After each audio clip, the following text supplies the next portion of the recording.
The stars stretched endlessly outside the viewport of the USS Thunderbolt. Captain Jack Reed stood with his hands clasped behind his back, watching the darkness of space.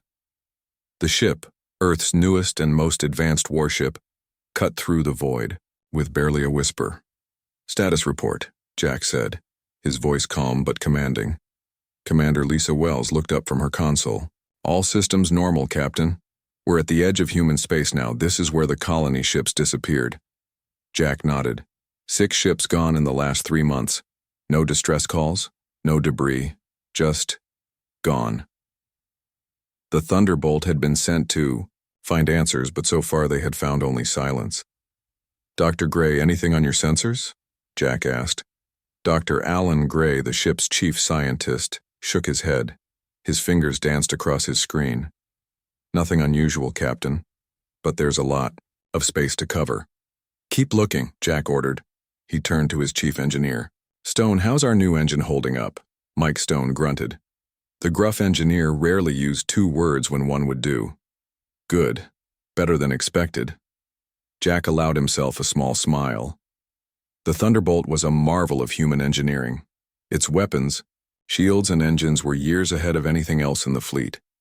If something was hunting colony ships out here, they were ready for it. "Captain," Lisa said suddenly, her voice sharp. "Sensors picking up multiple objects approaching, not ours." Jack straightened. "Show me." The main screen flickered to life. A dozen ships, sleek and alien, moved in perfect formation toward Earth territory. "First contact," Dr. Gray whispered, eyes wide with excitement. "Or first battle," Lisa countered, her hand hovering over the weapons controls. Jack raised a hand. "Hold. Let's see what they want first." The alien fleet stopped just outside weapons range. For several minutes, nothing happened. Then, a signal came through. "They're hailing us," Lisa reported. "Put them on," Jack ordered. The screen changed to show a humanoid figure. It had gray-blue skin, large eyes, and no visible nose. When it spoke, its mouth moved strangely, but the words came through clearly in English. "Greetings, Earth vessel. I am Fleet Commander Dax of the Vorax Hegemony. You have entered space of interest to us." Jack stepped forward. "I am Captain Jack Reed of the USS Thunderbolt. We are investigating the disappearance of several human ships in this region." The alien's expression didn't change. "We know of no disappeared ships, but we would like to scan your vessel. This is standard protocol when we encounter new species." Lisa muted the transmission. "Captain, I don't recommend allowing that. They could gather tactical information." Mike nodded in agreement. "Bad idea." Jack considered for a moment. "Dr. Gray?" The scientist looked thoughtful. "It could be a genuine cultural practice, and we might learn something about them from how they scan us." Jack unmuted the transmission. "We will permit a basic scan, Commander Dax, as a gesture of goodwill." "Wise decision," Dax replied. Jack turned to Mike. "Activate Defense Protocol 7? Mike nodded and began typing rapidly. Protocol 7 would allow the scan but feed back carefully selected information. Nothing classified would be revealed, but nothing obviously hidden either. It was a delicate balance. "Ready, Captain," Mike reported. "You may begin your scan, Commander Dax," Jack said. A soft blue light washed over the bridge as the alien scan penetrated the ship. It lasted 30 seconds, then stopped. On the screen, Commander Dax's expression changed. His large eyes widened even further. His mouth opened slightly. For a moment, he seemed unable to speak. "Is something wrong?" Jack asked. Dax snapped out of his shock. "No, nothing is wrong. Scan complete. Thank you for your cooperation." Before Jack could respond, the transmission cut off. The alien fleet immediately began to move away at high speed. "They're running," Lisa said in disbelief. Jack frowned. "Why? What did they see?" Mike was checking his systems. Protocol 7 worked perfectly. They shouldn't have seen anything too interesting. Dr. Gray was studying his readings. "Captain, their scan was much more powerful than it should have been. It got through some of our defenses." "How much did they see?" Jack demanded. "I'm not sure," Dr. Gray admitted. but more than we wanted them to. Lisa looked at Jack. Orders, Captain? Jack stared at the retreating alien fleet. Something about their reaction bothered him. Fear. That's what he had seen on Commander Dax's face, but fear of what? Follow them, he decided. Keep your distance, but don't lose them. Aye, Captain, Lisa replied, setting the course. For 3 days, the Thunderbolt followed the alien ships deeper into unknown space. The Vorax fleet maintained their hurried pace, occasionally changing course but never attempting to confront their pursuer. On the 4th day, they reached a densely packed star cluster. The Vorax ships split up, heading for different worlds. Which one do we follow? Lisa asked. Jack studied the sensor data. The biggest one, Commander Dax's ship. The Thunderbolt shadowed Dax's vessel to a large blue-green planet. The alien ship descended to the surface while the Thunderbolt remained in high orbit. Scan the planet, Jack ordered. Dr. Gray worked his instruments. Massive civilization, Captain. Cities covering entire continents. Technology level appears similar to ours, maybe higher in some areas. Any signs they've detected us? Jack asked. Lisa shook her head. None.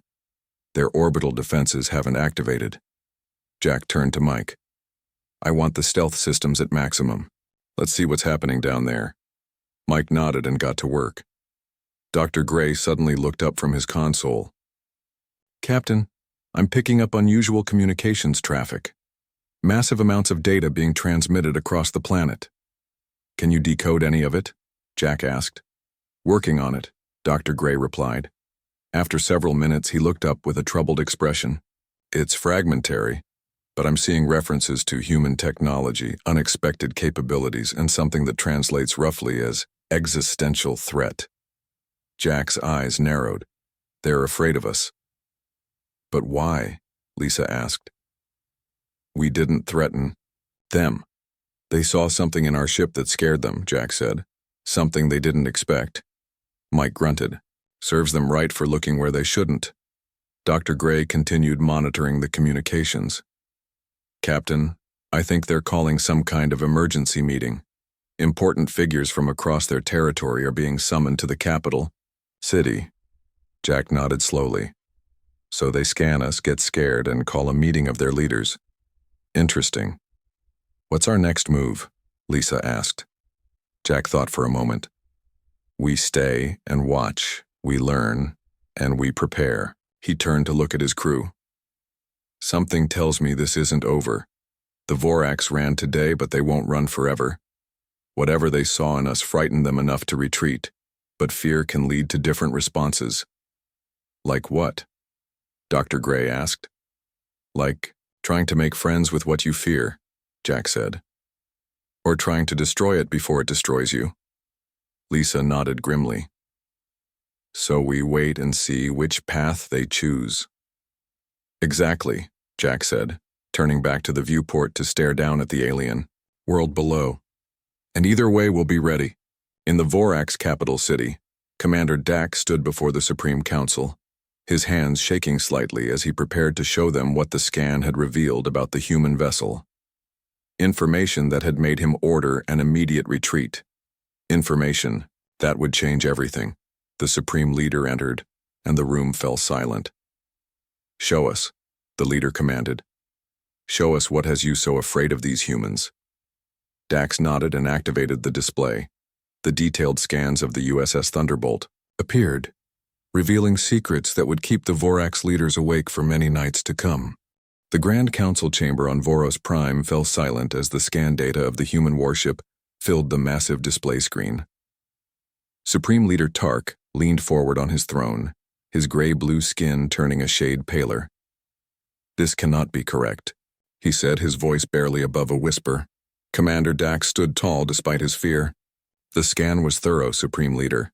The data is accurate. Science Director Elka moved closer to the display, her expert eyes analyzing every detail. The human vessel's power readings are impossible. Their shield technology is beyond anything we have seen before. How? Tark demanded. We have conquered 7 species across this sector, None have technology that comes close to ours. Elka pointed to a section of the scan. Look here. They're weapon systems. They use principles we've never even considered. And here, she swiped to another image. Their engine core. It's completely different from our approach. The council members murmured among themselves. For centuries, the Vorax had ruled through technological superiority. They had never faced a species with more advanced technology. Tark turned to Commander Dax. You fled from a single ship? Dax straightened his shoulders. Supreme Leader, our scans indicated that this single ship could have destroyed our entire fleet. It was the logical choice. Logical, perhaps. But now they know we exist, and they know we're afraid. Tark said coldly. He rose from his throne and walked to the window overlooking the capital city. Towers of gleaming metal stretched to the sky, a testament to Vorax achievement. 7 conquered worlds supplied resources and labor to make it all possible. How did they advance so quickly? Tark asked. Our last intelligence from that sector showed primitive technology. That information is nearly 50 years old, Elka pointed out. We've been focused on consolidating our current territories. Tark nodded slowly. A mistake. One that could cost us everything. He turned back to face the council. Show me the images of the human crew. The screen changed to show Captain Jack Reed on the bridge of the Thunderbolt. Additional images showed other crew members at their stations. They look so ordinary, one council member commented. That is what makes them dangerous, Tark replied. They appear weak, but they have built something that threatens our entire way of life. Commander Dax cleared his throat. What are your orders, Supreme Leader? Tark was silent for a long moment. Are they still in orbit? Yes, Dax confirmed. Observing us. They think we haven't detected them, but our deep space sensors can track their position. Tark smiled for the first time. Good. At least we have that advantage. He paced the length of the chamber, thinking. We need time. Time to understand their technology. Time to develop countermeasures. And if they attack? Another council member asked. They won't, Tark said confidently. Not yet. They're curious. They want to know why we ran. We can use that curiosity. He turned to Elka. How long would you need to study their technology if you had full access to their ship? The science director considered. Months at minimum. Their approach is so different from ours. Tark nodded. Then we must gain that time. He faced the council. We will extend the hand of friendship to these humans, offer them trade, cultural exchange, scientific cooperation. Commander Dax looked shocked. Supreme Leader, are you suggesting an alliance with these humans? Of course not, Tark snapped. It is merely a tactic. While our diplomats talk of peace and cooperation, our scientists will study their technology. Once we understand it, we can neutralize their advantage. Elka appeared troubled. Supreme Leader, what if we cannot match their technology quickly enough? Tark's expression hardened. Then we must find other ways to defeat them. Every species has weaknesses. Perhaps humans rely too much on their technology. Perhaps they lack the will to use it effectively. We will find their weakness and we will exploit it. He walked back to his throne and sat down. Prepare a diplomatic message. Invite the human ship to send representatives to neutral space for talks. Make it sound sincere. What if they refuse? Dax asked. They won't, Tark said. They are curious, and curiosity is a dangerous weakness. They will come. Back on the Thunderbolt, Dr. Gray was the first to notice the incoming transmission. Captain, we're receiving a message from the planet's surface. Jack looked up from the report he was reading. Put it on screen. The face of Supreme Leader Tark appeared. His expression was friendly, open. Greetings, Captain Reed of Earth. I am Supreme Leader Tark of the Vorax Hegemony. I wish to apologize for Commander Dax's abrupt departure during our first meeting. There was a misunderstanding. Jack's expression revealed nothing. No apology. Needed, Supreme Leader. We were simply concerned when your ships left so suddenly. Tark smiled. A regrettable error in protocol. We would like to make amends by inviting you to a diplomatic meeting, a chance for our peoples to learn about each other.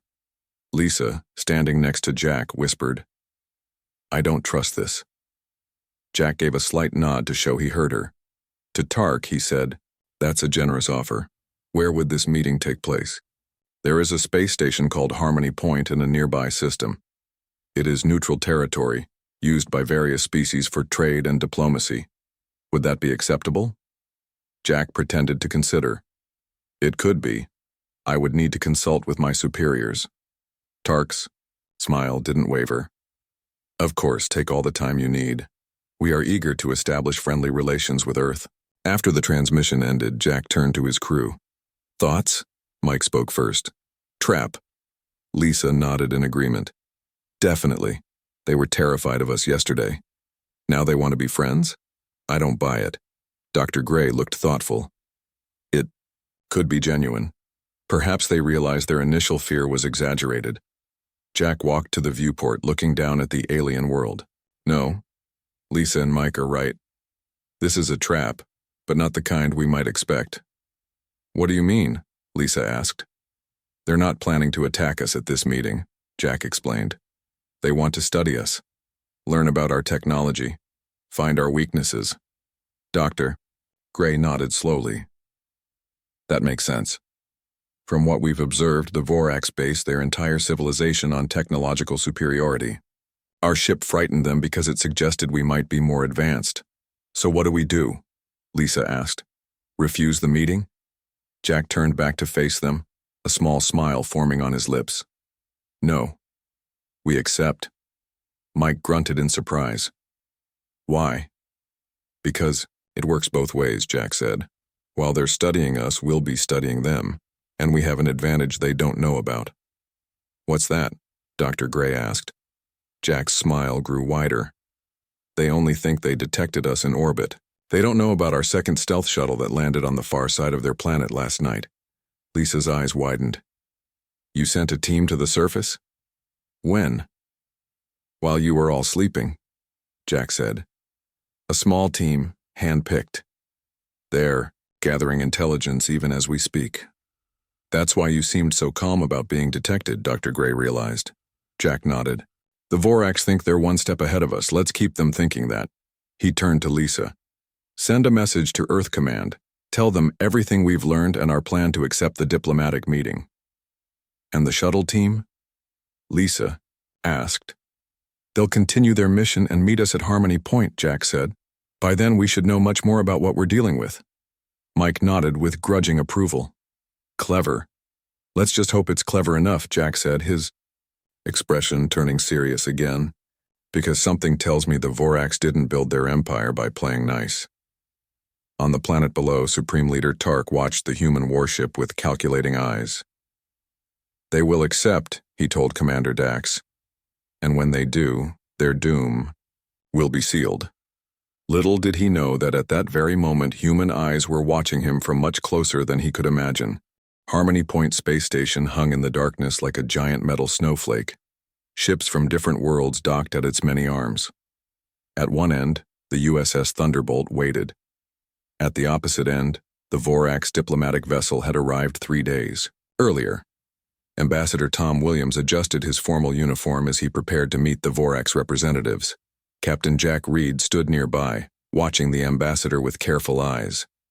Remember, Jack said quietly, they want something from us. Don't be too eager to give it. Tom nodded. He was an experienced diplomat with gray hair and calm eyes. This isn't my first dance with aliens who have hidden motives, Captain. Security Chief Kate Miller checked her tablet one more time. My team is in position throughout the station. If the Vorax try anything, we'll know. The door to the meeting room slid open. 3 Vorax entered, led by a tall figure in flowing robes. Ambassador Williams, Captain Reed. The lead Vorax said smoothly, I am Diplomat Zeal. Supreme Leader Tark sends his warmest greetings. Tom stepped forward with a practiced smile. The pleasure is ours, Diplomat Zeal. Earth looks forward to establishing friendly relations with the Vorax hegemony. They all sat at a large round table, Servers brought drinks and food suitable for both species.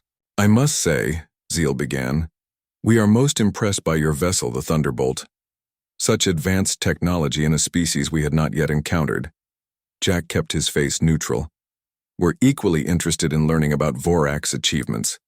Your empire spans several star systems, I understand?" A flash of surprise crossed Zeal's face before he could hide it. "You are well informed, Captain." "We try to be," Jack replied. For the next 2 hours, they discussed trade possibilities, cultural exchanges, and scientific cooperation. The Vorax seemed especially interested in joint research projects involving Earth's propulsion and shield technology. "Perhaps a tour of your vessel might help us understand how we could best work together," Zeal suggested casually. Tom smiled. "A wonderful idea, and we would be honored to tour your ships as well." Zeal's smile flickered. "Of course, though our vessels are currently undergoing maintenance." "What a shame," Jack said. "Another time, perhaps." When the meeting ended, Kate approached Jack as the Vorax left the room. "One of my team spotted a Vorax technician near the Thunderbolt's docking port," she reported quietly. "He claimed to be checking station systems, but the station manager confirmed no such checks were scheduled." Jack nodded. "They're getting impatient. Have Mike double the security on all ship systems." "Already done," Kate said. "And our special package?" "Being delivered as we speak," Jack replied with a small smile. On the Vorax side of the station, Diplomat Zeal met with a technician in a secure room. "Did you get access to their ship?" Zeal demanded. The technician shook his head. "Impossible. Their security is too tight, but I placed scanning devices nearby. We're getting some readings." "Not enough," Zeal hissed. "Supreme Leader Tark wants their technology. The diplomatic approach is taking too long." "There is another way," the technician suggested. "We've identified their chief engineer. He often visits the station's bar after his shift, perhaps with the right conversation and the right drinks." Zeal smiled. "Yes, make it happen." Mike Stone sat at the bar, enjoying a rare moment away from the ship. The colorful drink in front of him was his third of the evening. A Vorax sat down beside him. "You are from the Earth ship, yes? An engineer, I believe." Mike looked at the alien through narrowed eyes. "Who's asking?" "Just a fellow engineer," the Vorax said, ordering a drink. "I'm fascinated by different approaches to similar problems. Your ship's design is intriguing." Mike grunted. "Is it now?" "Yes," the Vorax continued. "Especially your propulsion system. We've never seen anything quite like it." Mike took another drink. "Bet you haven't." "Perhaps we could discuss some technical details?" Engineer to engineer, Mike laughed suddenly. "Sure.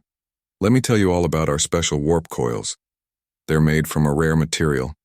We call it bullshit." The Vorax looked confused. "Bullshit? I'm not familiar with this material." Mike stood up, surprisingly steady for a man who'd had 3 drinks. "It means I know what you're doing and it's not working. Good night." He walked away, leaving the frustrated Vorax at the bar. In his quarters, Dr. Gray worked late into the night. The data from the stealth team on the Vorax homeworld had been revealing. He compiled his findings and sent them to Captain Reed's secure tablet. Minutes later, Jack appeared at his door. "This confirms our suspicions," Jack said, holding up the tablet. "The Vorax have conquered 7 other species by leveraging technological superiority." Dr. Gray nodded. "And each conquered species is essentially enslaved, forced to provide resources and labor to the hegemony." Jack's expression darkened. "No wonder they were so frightened by our ship. We're the first potential threat to their way of life." "There's more," Dr. Gray said. "According to the data, their fleet is mobilizing. Despite these peace talks, they're preparing for war." Jack wasn't surprised. "How long do we have?" "A week, maybe less." Jack nodded. "Then we need to move to the next phase of our plan." Ambassador Tom met with Diplomat Zeal the next day. The Vorax seemed tense. "We have prepared a draft agreement," Tom said, sliding a tablet across the table. A starting point for our future relationship. Zeal glanced at it. This is generous. Earth believes in fair dealings, Tom replied. Zeal forced a smile. We will review it carefully, but perhaps we could speed things along by beginning the technology exchange immediately. A show of good faith. Tom looked thoughtful. Actually, Captain Reed has authorized me to share some technical data as a gesture of trust. Zeal couldn't hide his excitement. That is excellent news. Tom handed over a data crystal. Basic schematics for our shield modulation system. Nothing classified, but it should demonstrate our willingness to work together. Zeal took the crystal carefully. The hegemony appreciates this gesture. We will prepare something similar to share with you. After the meeting, Zeal rushed to a secure room where Science Director Elka waited. We have it, Zeal said triumphantly, handing over the crystal. The humans are more trusting than we anticipated. Elka inserted the crystal into a reader. Her eyes widened as she studied the schematics. This is remarkable, simple yet elegant. Our engineers can adapt this to our systems quickly. How soon? Zeal asked. Days, not weeks, Elka replied. With this, we might not need to wait for the full fleet to arrive. Excellent, Zeal said. Inform Supreme Leader Tark. The humans have given us exactly what we needed. Back on the Thunderbolt, Jack met with Tom in his private quarters. Did they take the bait? Jack asked. Tom smiled. Like a hungry fish, Zeal could barely contain himself. Good, Jack said. And they don't suspect? Not at all. The schematics look completely authentic. Jack nodded with satisfaction. Mike did. Excellent work. The shield modifications they're studying will seem to work perfectly in simulations. But in actual combat? Tom asked. Jack's smile was cold. They'll fail catastrophically at the worst possible moment. By the time they realize what we've done, it will be too late. Outside the viewport, the space station turned slowly. Both sides prepared for what was coming, each believing they had the upper hand, but only one side was right. The alarm blared throughout the Thunderbolt, waking Captain Jack Reed from a light sleep. He was dressed and on the bridge in less than 2 minutes. Report, he commanded, taking his seat. Lisa looked up from her console. Vorax fleet detected. Captain, 30 ships approaching from multiple vectors. They've dropped all pretense of diplomacy. Jack nodded. He had expected this. The Vorax had studied the false shield schematics for 3 days. Their confidence must be high now. Battle stations, he ordered calmly. Where's Ambassador Williams? Already returned to the Thunderbolt, sir, Kate Miller reported. The Vorax. Delegation left Harmony Point 6 hours ago without notice. And our other ships? Lisa checked her screen. The Aurora and the Phoenix are in position but hidden. The Vorax don't know they're there. Jack allowed himself a small smile. Earth had sent reinforcements but kept them concealed. The Vorax thought they were facing only the Thunderbolt. Open a channel to the Vorax fleet, Jack ordered. The main screen flickered to life, showing Supreme Leader Tark himself. He sat on what looked like a command throne on the bridge of his flagship. Captain Reed, Tark said, his voice cold. Your deception ends today. Jack raised an eyebrow. Deception? We came in peace. You were the ones preparing for war while talking of friendship. Tark smiled. A necessary precaution. Your kind represents a threat to the natural order. Your technology must not be allowed to spread. And what natural order is that? Jack asked. The one where the Vorax rule over 7 enslaved species. Tark's smile vanished. You know too much. It is fortunate we will not need to negotiate your surrender. We already have what we need from you. The transmission ended abruptly. They're powering weapons, Lisa reported, her voice steady despite the tension. Jack leaned forward in his chair. All crew, prepare for combat. Defense Protocol Omega now in effect. Throughout the ship, crew members activated special systems that had been hidden until this moment. The Thunderbolt's power signature began to change. Mike's voice came over the comm from engineering. "Ready down here, Captain. They're in for a surprise." "Good," Jack replied. "Hold steady. Let them make the first move." The Vorax didn't wait long. Their lead ships opened fire, energy beams streaking across space toward the Thunderbolt. "Impact in 3 seconds," Lisa called out.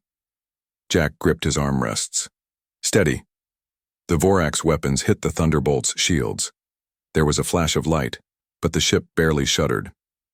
"Shields holding at 98%, Lisa reported with a grin.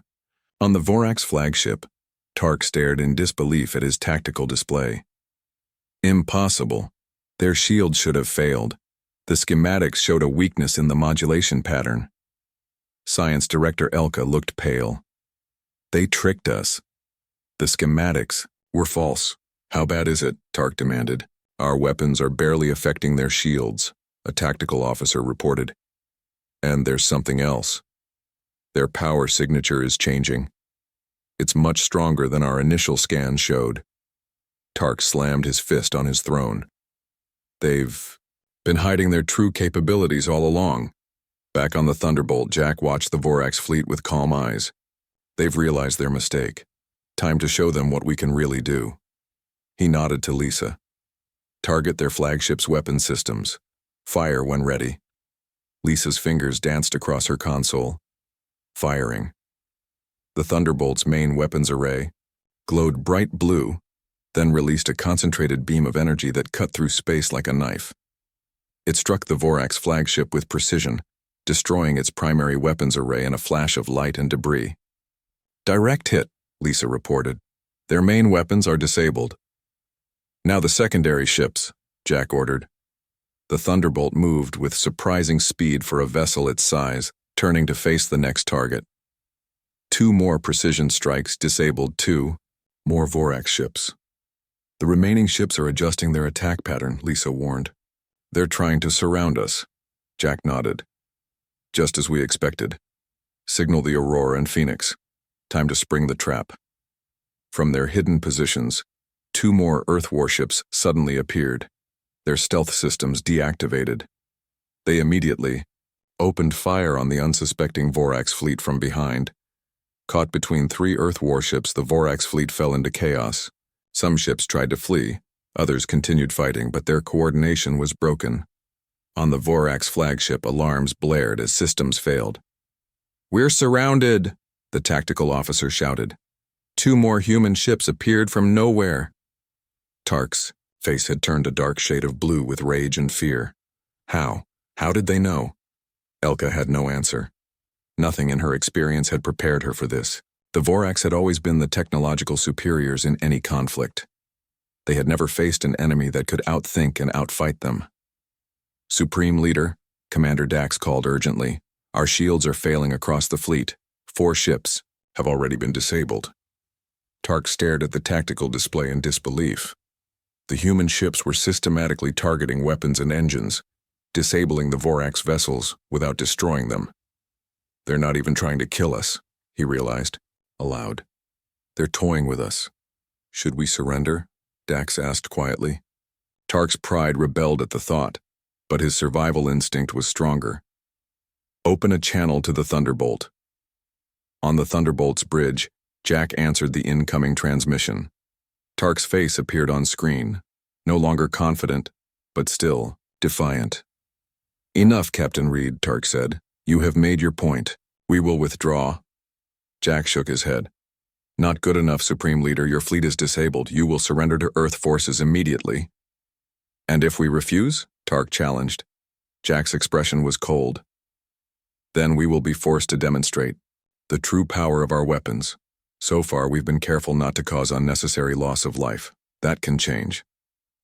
Tark's face showed conflict, but finally he nodded. "Very well, we surrender." After the transmission ended, Lisa turned to Jack. "That was almost too easy." "This was just the battle," Jack replied. "Winning the peace will be harder." The Earth ships moved among the disabled Vorax vessels, securing them one by one.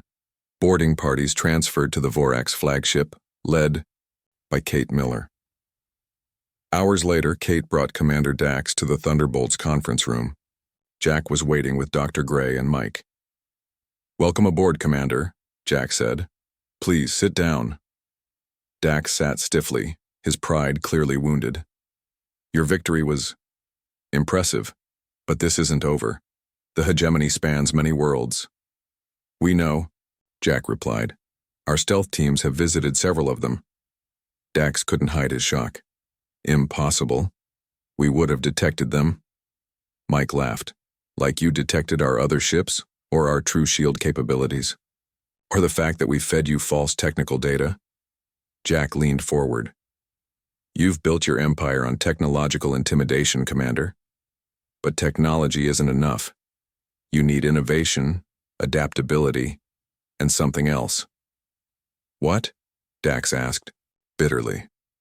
"Humanity," Dr. Gray answered. "Not just being human, but the quality itself. Compassion, respect for others. Things the Vorax hegemony has forgotten." Jack nodded. "Your empire is built on sand, Commander. And now, it's about to collapse." Dax's eyes widened as he finally understood the full extent of his people's defeat. It wasn't just a military loss, it was the end of everything they had built. Outside the viewport, the disabled Vorax fleet drifted against the backdrop of stars. The battle was over, but as Jack had said, the real challenge was just beginning. 1 week after the battle, the Thunderbolt led a fleet of Earth ships toward Voros Prime. Captain Jack Reed stood on the bridge, looking at the blue-green planet growing larger on the view screen. "Status of the Vorax defenses?" he asked. Lisa checked her console. "Powered down as agreed, Captain. Our ships have clear access to the planet." Jack nodded. After Supreme Leader Tark's surrender, Earth had moved quickly. With their military crippled and their leader captured, the Vorax government had little choice but to accept Earth's terms. "Any sign of resistance?" Jack asked. "None so far," Lisa replied. "The population seems calm, if confused. Most citizens have only been told there's been a change in leadership." Dr. Gray looked up from his station. "That's not surprising. Our intelligence shows most Vorax citizens know very little about their government's actions in other star systems." The comm system chimed. "Captain," Kate Miller's voice came through. "The representatives have arrived in the main hall. They're ready for you." "On my way," Jack replied. In the Thunderbolt's largest meeting room, Jack found an unusual gathering. Along with Supreme Leader Tark and Commander Dax, there were 7 other aliens, each from a different species. These were representatives of the worlds conquered by the Vorax. Ambassador Tom Williams made the introductions. "Captain Reed, these are the delegates from the liberated worlds. They've come to witness the formal dissolution of the Vorax hegemony." Jack shook hands or exchanged appropriate greetings with each delegate. Their appearances varied widely, but all shared the same look of cautious hope in their eyes.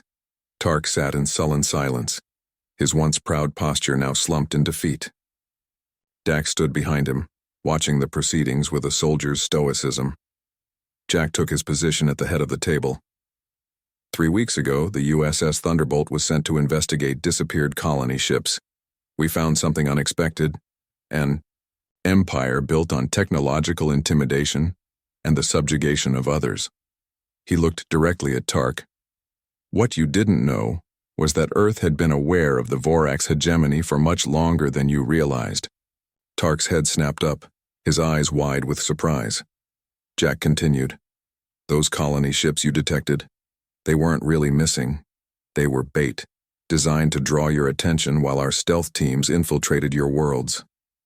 "Impossible," Tark whispered. "We would have detected them." Mike, standing by the door, laughed. "Like you detected our ships hiding before the battle? Your technology isn't as perfect as you think." Jack nodded. "For 2 years, we've been studying your empire, learning your weaknesses, and making contact with the species you conquered." He gestured to the 7 alien representatives. "When you scanned the Thunderbolt, you saw exactly what we wanted you to see. Technology that seemed impossible by your standards." Dr. Gray stepped forward. "Some of what you saw was real, Earth is indeed technologically advanced, but we deliberately included sensor readings that would terrify you specifically. What do you mean? Dax asked, speaking for the first time. Dr. Gray smiled. We studied Vorax psychology and culture. You value technological superiority above all else. It's the foundation of your society. So we showed you technology that directly challenged that belief. The scan was designed to provoke exactly the reaction you had, Jack explained. Fear, followed by desperation to understand and acquire our technology. Tark's face darkened with anger. You manipulated us. Yes, Jack said simply. Just as you've manipulated and controlled 7 other species. The difference is, we did it to free them, not enslave them. One of the alien representatives, a tall being with 4 arms, spoke up. My people have been under Vorax control for 80 years. We forgot what freedom felt like until Earth contacted us. We've been sharing Earth technology with the conquered worlds for months, Jack revealed. Not weapons, but defensive systems, communications, medical advances. Things that would help them protect themselves once the hegemony fell. Tark looked stunned. The rebellions on the outer worlds, they were your doing? They were the doing of people who wanted freedom, Jack corrected. We just gave them the tools to achieve it. Ambassador Tom stepped forward and placed a document on the table. This is the Treaty of Liberation. It formally dissolves the Vorax hegemony and recognizes the independence of all conquered worlds. And if I refuse to sign? Tark challenged. Jack shrugged. Then we leave and you deal with 7 worlds that now have technology equal to your own, plus a lot of anger about generations of oppression. Tark stared at the document, then at the alien representatives whose determined faces told him everything he needed to know. With a resigned gesture he signed. A wise choice, Jack said. The terms are fair. The Vorax keep their homeworld and nearby colonies. No reparations will be demanded. In return, you will dismantle your military fleet and join the new alliance of free worlds as equals, not rulers. Tark looked up sharply. Equals? After everything you've said about us? That's the difference between Earth and the Vorax, Jack said. We believe in second chances. Your people have skills and knowledge that can benefit everyone if used for cooperation instead of conquest. After the signing ceremony, Jack found himself looking out a viewport at Voros Prime below. Commander Dax approached him cautiously. There's something I still don't understand, Dax said. If Earth knew about us for years, why wait? Why the elaborate deception? Jack considered the question. War is costly. We wanted to end the hegemony, with minimal bloodshed. And we needed to be sure all 7 conquered species could defend themselves after we left. Dax nodded slowly. And the Thunderbolt? Was it really as powerful as our scans showed? Jack smiled. In some ways, yes. In others, we exaggerated. The important thing wasn't the technology itself, but how we used it. I'm beginning to understand that, Dax admitted. For centuries, the Vorax believed superior technology guaranteed victory. You proved that strategy and preparation matter more. Not just strategy, Jack corrected. Values. Earth fights to protect freedom, not to conquer. That gives us strength that can't be measured by scans. 1 month later, Jack stood on the bridge of the Thunderbolt as it prepared to leave Vorax space.